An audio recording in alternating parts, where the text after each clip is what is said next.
अस्सलाम वालेकुम नाजरीन, स्मार्ट न्यूज़ में खुश आमदीद। शुरू अल्लाह के नाम से जो तमाम मुश्किलात को हल करने वाला है। करोड़ों अरबों दरूद नबी मुकर्रम सल्लल्लाहु अलैहि वसल्लम पर, जिनकी खातिर ये कायनात तख्लीक की गई। कलाम बाहू की 40वीं किस्त के साथ मैं मोहम्मद अमीन एडवोकेट हाजिर खिदमत है। स्मार्ट न्यूज़ चैनल को सब्सक्राइब करके बेल आइकन के निशान पे क्लिक करें और हमारी हौसला अफजाई फरमाएं। सुल्तानुल फकर फरमाते हैं, पंजे महल पंजा विच चानन, दीवा कीतवल तरिए हूँ। पंजे महर पंजे पटवारी, हासल कीतवल परिए हूँ। पंजे इमाम ते पंजे किबले, सजदा कीतवल करिए हूँ। साहब जे सर मंगे बाहू, हरगज टिल न करिए हूँ। माशाल्लाह, बहुत ही खूबसूरत कलाम है। इस बैत में 5 मुकामात और अलामात का जिक्र है। मुफक्रीन का ख्याल है कि ये 5 हवासे खमसा भी हो सकते हैं, जिनके ज़रिए दिमाग मालूमात फराहम करता है और फिर इनकी रोशनी में सब फैसले सादर करता है। गोया ज़ाहरी मालूमात के लिए ये ज़रिया इल्म है। बाज़ फुकरा का ख्याल है कि ये 5 मुकामात को शऊर भी हो सकते हैं, जिनको सूफिया कराम कलब, रूह, सिर, खफी और अखफा का नाम देते हैं। जिस्म के ऊपर के हिस्सा में सीना, सर और सीना के अंदर रोशनी, जिससे कई भेद खुलते हैं, उनसे ये मुराद है। पंजे महल पंजा विच चानन, दीवा कीतवल तरिए हो। इंसान के जो 5 हवासे खमसा है, इनमें मुस्तफ़ा करीम सल्लल्लाहु अलैहि वसल्लम की तालीमात और अहकामात की बजा आवरी ज़रूरी है। जो कोई आका करीम सल्लल्लाहु अलैहि वसल्लम की गुलामी में इन अहकामात की बजा आवरी करता है तो इसका तन मन रोशन हो जाता है। 5 हवासे खमसा यानी 5 महलों में रोशनी आ जाती है।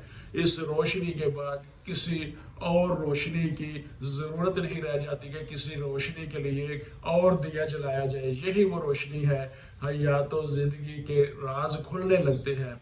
किसी भी और इल्म को ये ताकत नहीं कि वो इल्म केमिस्ट्री है, फिजिक्स है, अलजबरा है या कोई भी दीगर इल्म है, ये ताकत और कुदरत नहीं रखता कि वो इल्म मुस्तफ़ा और कुर्ब मुस्तफ़ा अता कर सके। वो इस हकीकत का अहाता नहीं कर सकते, क्योंकि ये इनकी ताकत और कुदरत से बाहर की चीज़ है। दूसरी लाइन में आप फरमाते हैं, पंजे महर पंजे पटवारी, हासिल कितवल पर ये हूँ। यानी 5 सरदार हैं, लगान किसे दिया जाए। जब 5 हवास नूरे मुस्तफ़ा से रोशन हो जाते हैं तो फिर मज़ीद किसी इल्मी बसीरत, इल्मी बालीदगी की ज़रूरत नहीं रहती। जो इल्म मुकम्मल हो जाए इसमें मज़ीद हासिल भरने की ज़रूरत नहीं रहती। हासिल वहाँ भरा जाता है जहाँ अभी इल्मी सवाल काबिल हल हो, नामुकम्मल हो। हजूर सल्लल्लाहु अलैहि वसल्लम की तालीमात पर चलने वाले किसी मज़ीद इल्मी हासिल को भरने के मोहताज नहीं रहते। आज मुआशरे में आज की औरत अपना मकाम तलाश करती फिरती है, जबकि इसका मकाम खातून जन्नत और उनके नक्शे कदम पे चलने में है। इनके नक्शे कदम पर, इनके नक्शे पा को अपनी मंजिल बना लें तो मकाम खुद ब खुद मिल जाएगा। तीसरी लाइन में आप फरमाते हैं, पंजे इमाम ते पंजे किबले, सजदा की तवल करिए हो। साहब जे सर मंगे बाहू, हरगज टिल न करिए हो। सुल्तान बाहू रहमतुल्लाह अलैह फरमाते हैं कि सर देने वाली मंजिल तमाम मुकामात शऊर की बेदारी और रोशनी के बाद आती है।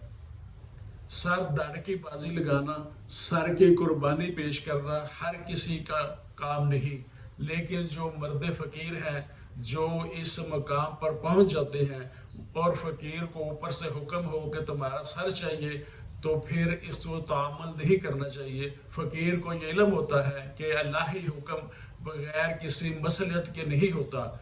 फ़कीर से जब इस किस्म की कुर्बानी तलब की जाती है तो कज़ा और मशीयत का मकसूद ये होता है कि इस कुर्बानी से तहजीबी इर्तिका के लिए आगे के रास्ते सदियों तक रोशन हो जाएं। फ़कीर हक की कुर्बानी रायगा नहीं जाती। ایک تو خود اسے امر کر دیتی ہے، دوسرا اس مقصد کے حصول سے ہمکنار کرتی ہے جس کے لیے یہ قربانی دی جاتی ہے۔ شہدائے کربلا نے قربانی دے کر خود کو امر کر لیا اور مقصود کو بھی حاصل کر لیا۔ حضرت اسماعیل علیہ السلام نے سر قربانی کے لیے پیش کر کے فرما برداری اور قربانی کی وہ مثال قائم کی جو کائنات نے دوبارہ نہیں دیکھی۔ ابراہیم علیہ السلام نے اللہ کے حکم پر قربانی کی وہ لازوال نظیر پیش کی کہ خدا کو بھی اس پہ ناز ہے، اور امام علی مقام نے کربلا میں جو قربانی پیش کی ہے یہ انہی کا خصہ ہے، یہ انہی کی قربانی پہ شاعر نے کیا خوب کہا ہے، لا الہ تو پڑھ لیا اب لے مزہ تاثیر کا، لا الہ کی تہ کے نیچے خون ہے شبیر کا، لا الہ کے پڑھنے والوں لا الہ سے پوچھ لو، لا الہ تو بچ گیا گر لٹ گیا شبیر کا۔ خود سلطان العارفین نے ایک اور مقام پہ یہ فرمایا ہے، اس کی عکاسی کچھ یوں کی ہے، جے کر دین علم وچ ہوندا تے سر نیزے کیوں چڑھ دے ہو، 18,000 جو عالم آہا او اگے حسین تو مردے ہو، جے کر من دے بیت رسولی پانی کیوں بند کر دے ہو، جے ملازہ سروردہ کر دے خیمے تمبو کیوں سڑ دے ہو، صادق دین تنا دے باہو جڑے سر قربانی کر دے ہو۔ یہ تھا ناظرین آج کا کلام باہو، اجازت دیجیے، میر محمد امین ایڈوکیٹ، سمارٹ نیوز۔